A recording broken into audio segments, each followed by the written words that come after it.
Hello friends. मैं आप लोगों का इस चैनल के ऊपर स्वागत करता हूं। फ्रेंड्स, हम ये वीडियो सेकेंड वीडियो ट्रांसफार्मर के रिकॉर्ड कर रहे हैं, जो कि हम यहाँ तक इसको पढ़ लेते और न्यूमेरिकल जो स्टार्टिंग था वहां से हम अब शुरू करेंगे। जैसे कि ट्रांसफार्मर में अलग अलग प्रकार के न्यूमेरिकल पूछे जाते हैं, उसके भी जितने कॉन्सेप्ट हैं उससे हम एक से दो क्वेश्चन को हर एक कॉन्सेप्ट के करते हुए आगे बढ़ेंगे, ताकि हमारा जितना भी थ्योरी के साथ साथ में जो न्यूमेरिकल है उससे बन सकते हैं, उसको भी हम रिवीजन कर सकें।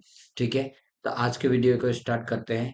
देखिए कि हमें दिया है ये क्वेश्चन 250 वोल्ट बटे 300 वोल्ट 50 हर्ट्ज पर और सिंगल फेज है। ट्रांसफार्मर के प्रत्येक टर्न में उत्पन्न ईएमएफ का मान 5 वोल्ट हो तो प्राइमरी तथा सेकेंडरी वाइंडिंग के टर्न की संख्या ज्ञात करना है। ठीक है, ये प्राइमरी में उत्पन्न वोल्टेज है। ठीक है, V1 मान सकते हैं हम इसको और ये V2 मान लेते हैं। तो देखो, अब हमें यहाँ वोल्टेज तो दिया है प्रत्येक में कितना, ईएमएफ ना ना 5 हो रहा है। देखो, अगर हम इसका सॉल्यूशन करेंगे तो टर्न ईएमएफ बटे क्या होगा, टर्न इन प्राइमरी। तो हमारे पास क्या आ जाएगा, कितना ईएमएफ भरा प्राइमरी में, 250 बटे टर्न्स की संख्या हमें निकालना है 1, और प्रत्येक टर्न में कितनी उत्पन्न हो रही, 5। तो इसको हम इधर ले आएंगे। ठीक है, तो ये हमारे पास हो जाएगा N1 बराबर 250 बटे 5। 5 से इसको काटा, 50 25, तो 50 टर्न से यहाँ पे रहेगा, कितने टर्न से रहेंगे, 50 टर्न से रहेंगे। ठीक है, उसी प्रकार अगर हम इसकी बात करें तो इसमें भी कैसा रहेगा, हमारे पास 300 है टोटल और प्रत्येक में 5, तो ये हम 5 से 5 36, तो 60 टर्न, कितने 60 टर्न है यहाँ पे। यहाँ पे 50 टर्न थी और यहाँ पे 60 टर्न थी, इस कारण से ये देखो डिफरेंस इतना रहेगा। ठीक है, नेक्स्ट क्वेश्चन देखते हैं। सिंगल फेज ट्रांसफार्मर में प्राइमरी में ये हमारे पास एन का मान दिया है, N1 बराबर 400, तथा सेकेंडरी टर्न्स दिया है हमारे पास N2 बराबर 1000। ठीक है, प्राइमरी की वोल्टेज दी है यहाँ पे V बराबर 520 वोल्ट। ठीक है, सप्लाई देने पर सेकेंडरी में उत्पन्न ईएमएफ का मान ज्ञात करना। अब ये इक्वेशन आपको याद रखना है कि E2 बटे E1 बराबर N2 बटे N1 बराबर V2 बटे V1 बराबर I1 बटे I2। ये करंट ऑपोजिट रहेगा। ठीक है, बस बाकी सेम रहेगा। अब इसमें हम मान रख सकते हैं जो जो निकालना है, और जो हमें दिया है किसी एक का मान, इसमें जो दिया है वो वोल्टेज हमें निकालना है सेकेंडरी। ठीक है, तो हम क्या करेंगे, सेकेंडरी वोल्टेज V2 निकालेंगे बटे V1 तो हमें दिया है, कितना है 520 बराबर 1000 बटे 400। अब ये इसको इधर ला सकते हैं हम, 2 जीरो से 2 जीरो कट जाएगा। अगर इसको भी काटना चाहो तो 5/2, ये इधर आ गया 20। 2 से इसको काटो और 5 दूनी, सॉरी 2 चौक 8 हो जाता, 2 दूनी 4, 2 बार में 1 बचा 5, 2 6 और 7, ये आ जाएगा। और इसमें गुना कर ले आप 5 का, तो ये हमारे पास 1300 आ जाएगा। ठीक है, नेक्स्ट न्यूमेरिकल देखते हैं अभी हम। नेक्स्ट न्यूमेरिकल किस प्रकार से है, देखो। नेक्स्ट न्यूमेरिकल की बात करते हैं। 25 केवी के ट्रांसफार्मर में 500 प्राइमरी तथा सेकेंडरी में है 50 टर्न। प्राइमरी को 3000 वोल्ट 50 हर्ट्ज की सप्लाई देने पर सेकेंडरी वाइंडिंग की ईएमएफ तथा प्राइमरी और सेकेंडरी वाइंडिंग की फुल लोड करंट का मान ज्ञात करना है। फुल लोड करंट का मान ज्ञात करना है हमें। तो यहाँ पे देखेंगे, अब फुल लोड करंट का मान हम देखते हैं कि किस प्रकार से निकलता है। यहाँ तो E2,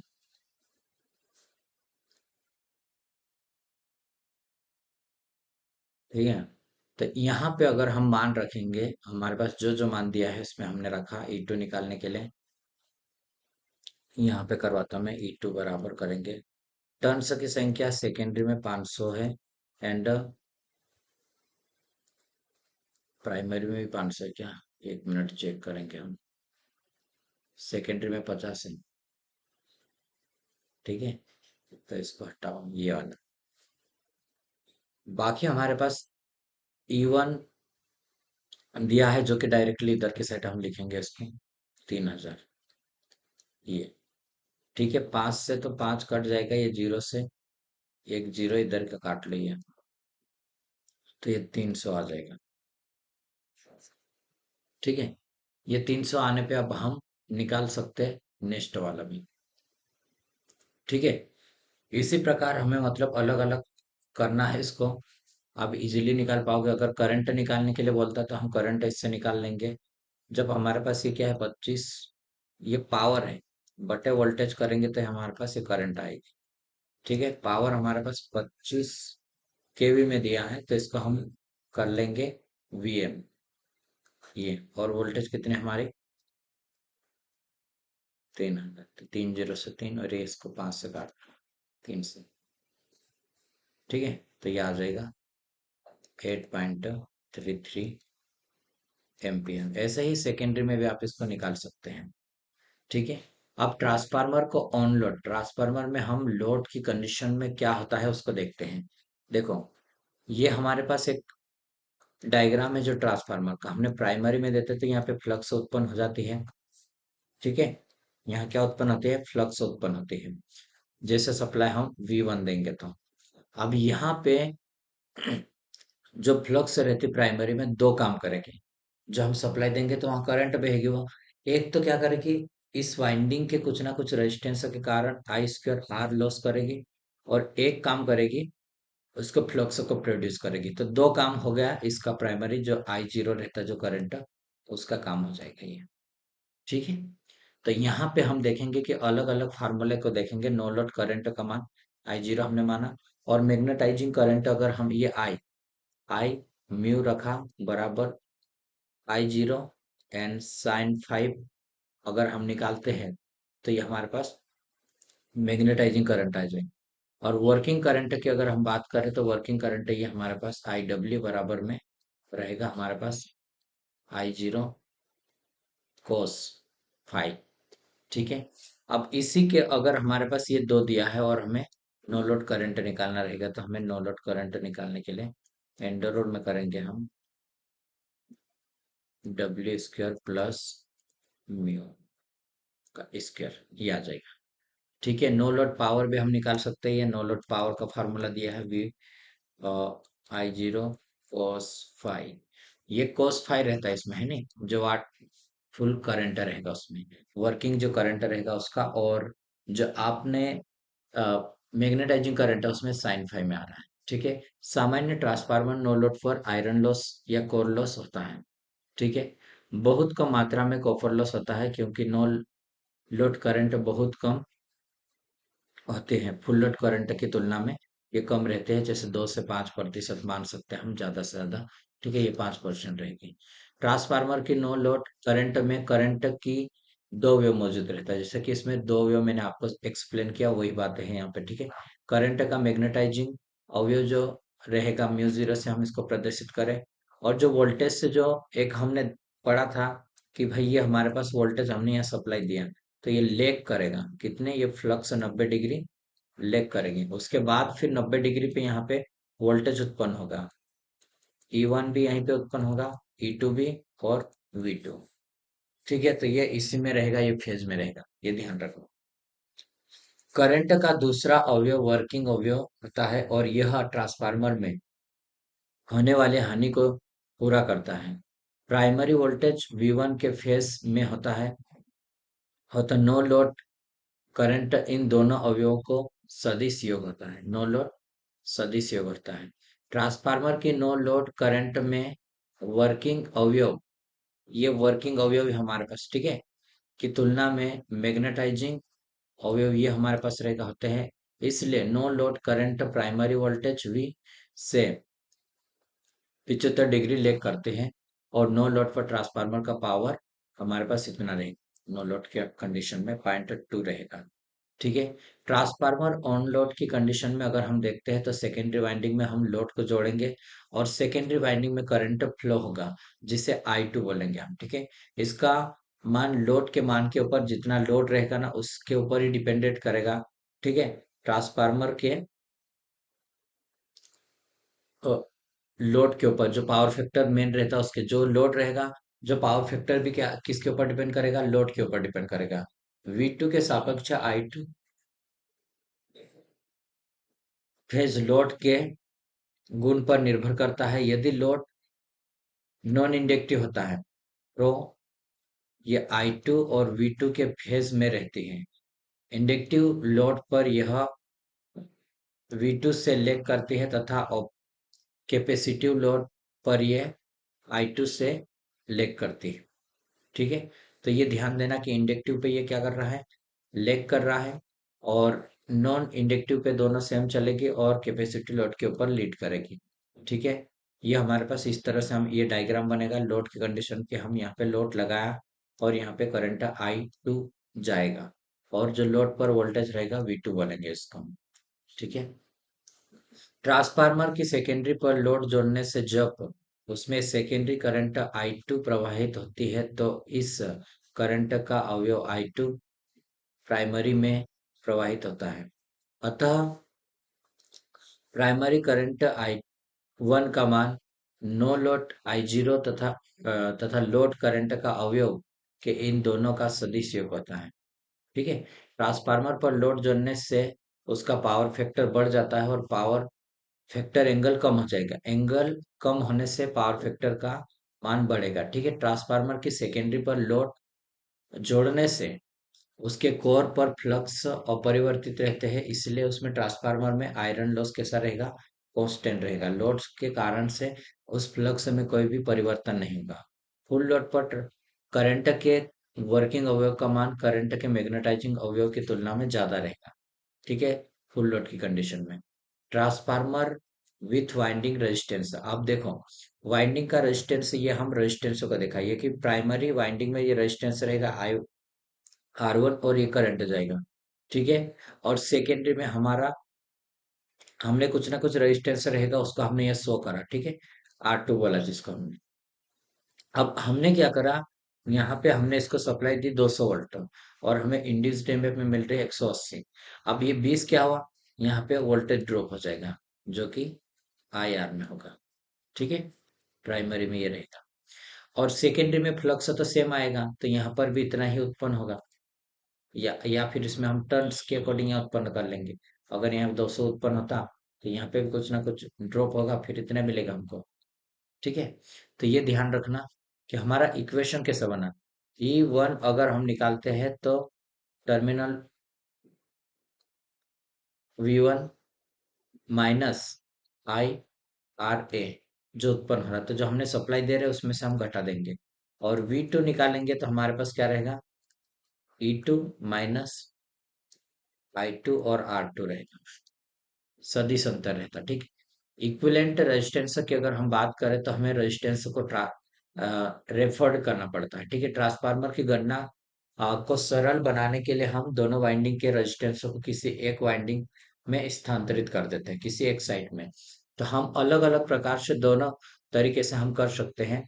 ठीक है, तो हमें किस तरह से करना चाहिए ये हमारे ऊपर डिपेंड करेगा। अगर हम प्राइमरी से सेकेंडरी जाना चाहते हैं, इसको प्राइमरी को इधर भी ले जा सकते हैं। तो देखो के का मान हमने ये यहाँ पर निकाला 5। ठीक है, तो R1 निकालेंगे तो R1 के स्क्वायर में आएगा, R1 डैश निकाल। ये इस तरह से अलग अलग हम निकाल सकते हैं इसको।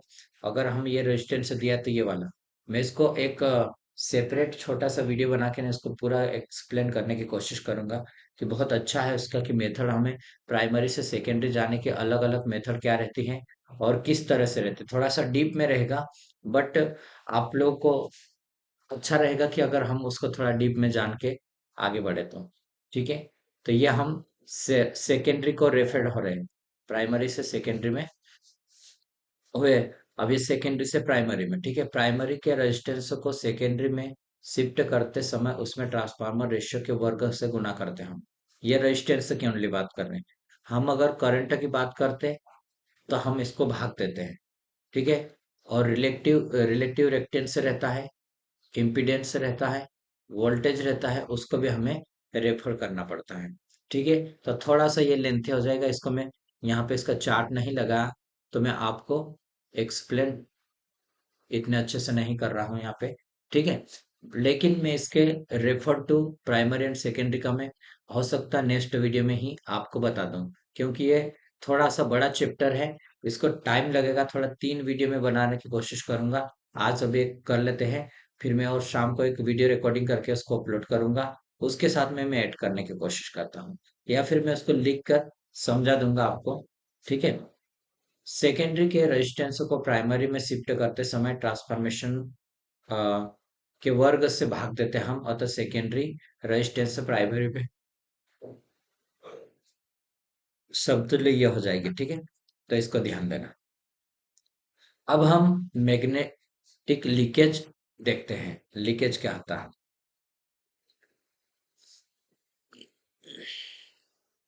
देखो, प्राइमरी में हम सप्लाई दिए, तो यहाँ पे क्या होगा कि यहाँ पे फ्लक्स उत्पन्न हो जाए, जो कि मैक्सिमम फ्लक्स इस कोर से होकर जाएगा। लेकिन कुछ ना कुछ ऐसा फ्लक्स है जो आपस में ऐसा लिंक करेगा, तो ये फ्लक्स रहता है, लीकेज फ्लक्स रहता है। इसके ये किस कारण से, सेल्फ इंडक्शन ईएमएफ के कारण, ठीक है। तो ये ध्यान देना, यहाँ सेकेंडरी में भी कुछ ना कुछ रहेगा, ये म्यूचुअल इंडक्शन के कारण रहेगा। तो यहाँ पर जो इस तरह से फ्लक्स रहता है उसको हम लीकेज फ्लक्स बोलेंगे, ठीक है। इसे हम नाम देते हैं XL1, मतलब प्राइमरी लीकेज रिएक्टेंस, और ये सेकेंडरी लीकेज रिएक्टेंस है। ट्रांसफार्मर की प्राइमरी वाइंडिंग को एसी वोल्टेज देने पर उसकी कोर में एसी फ्लक्स उत्पन्न होता है। इस फ्लक्स का कुछ भाग कोर के कोर से प्रवाहित ना होकर क्या करेगा, हवा से प्रवाहित होकर आपस में वो लिंक करेगा, ठीक है। प्राइमरी का प्राइमरी और सेकेंडरी का सेकेंडरी, दोनों वाइंडिंग के चारों तरफ हवा के माध्यम से अपने रास्ता पूरा कर लेता हूँ। इसे लीकेज फ्लक्स कहते हैं। लीकेज फ्लक्स लोड के समानुपाती होता है, और लोड जैसे बढ़ेगा तो हमारा लीकेज फ्लक्स भी बढ़ जाएगा। फ्लक्स प्राइमरी से सेकेंडरी वाइंडिंग में रिलेक्टेंस उत्पन्न करती है। क्या उत्पन्न करेगी, रिलेक्टेंस। लीकेज रिलेक्टेंस कहते हैं हम इसको। लीकेज रिलेक्टेंस लोड के समानुपाती होता है। इसके कारण प्राइमरी और सेकेंडरी वाइंडिंग में वोल्टेज ड्रॉप होता है, और टर्मिनल वोल्टेज कम हो जाता है। इससे टर्मिनल वोल्टेज कैसा होगा, कम हो जाएगा। इसलिए ट्रांसफार्मर में लीकेज रिएक्टेंस का मान कम से कम होना चाहिए। कैसा, लीकेज रिएक्टेंस का मान कम से कम होना चाहिए।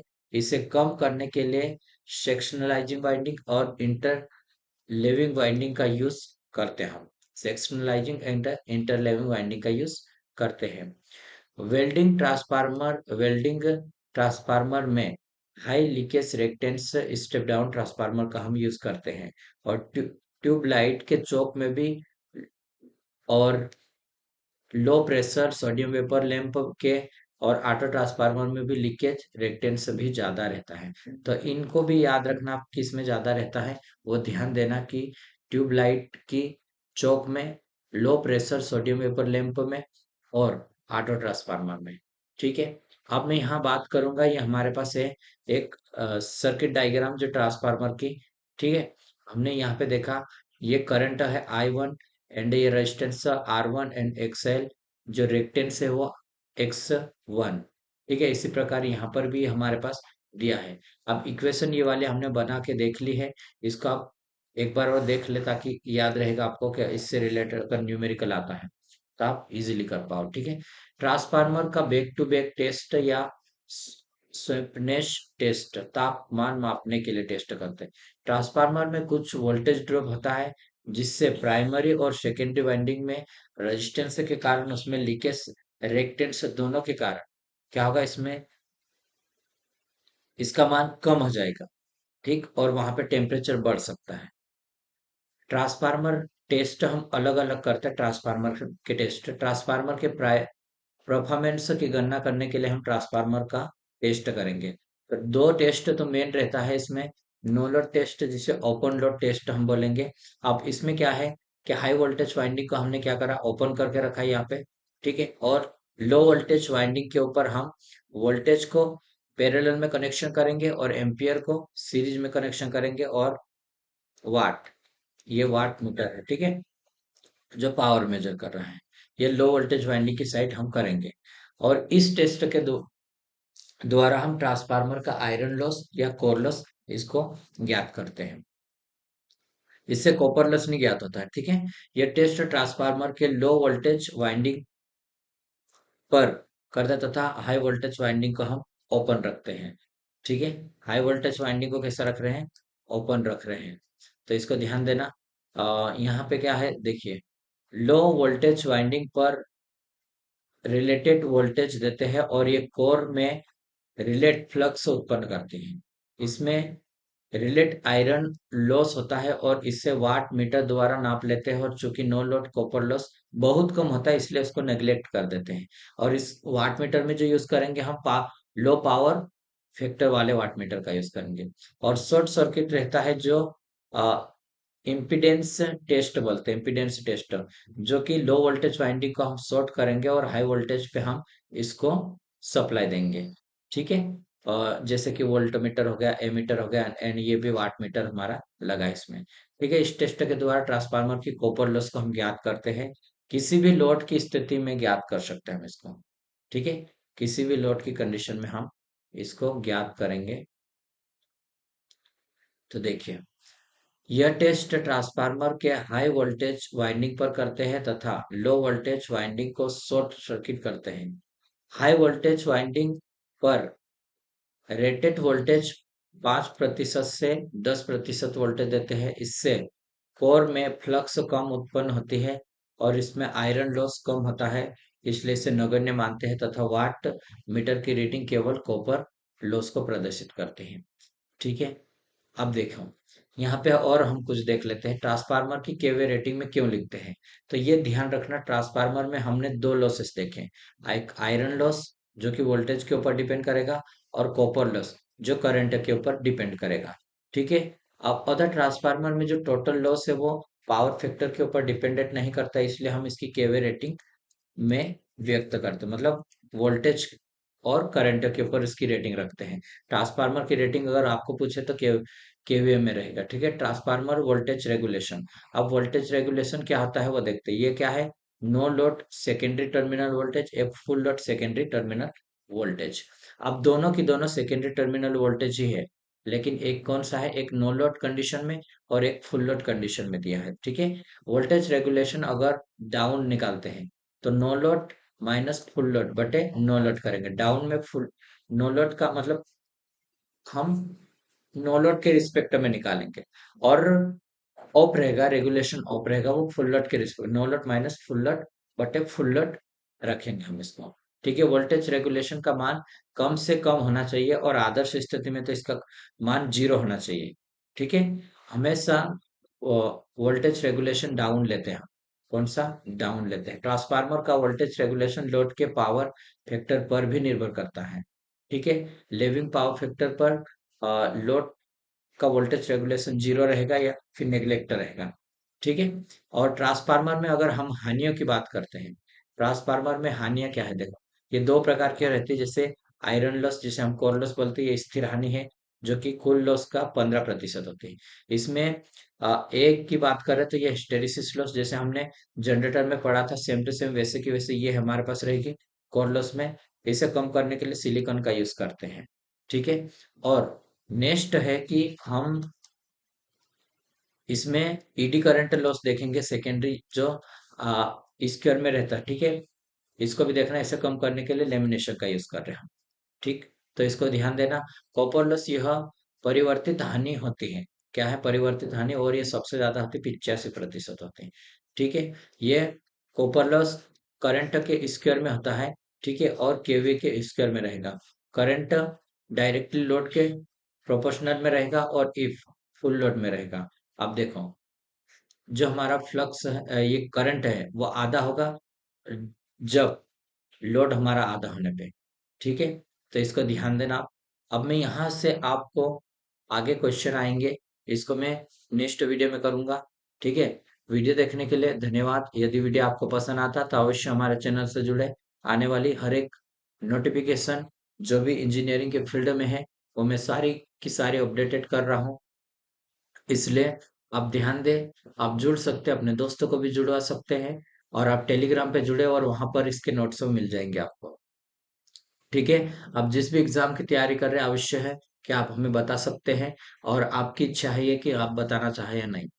ठीक है। और वीडियो देखने के लिए धन्यवाद।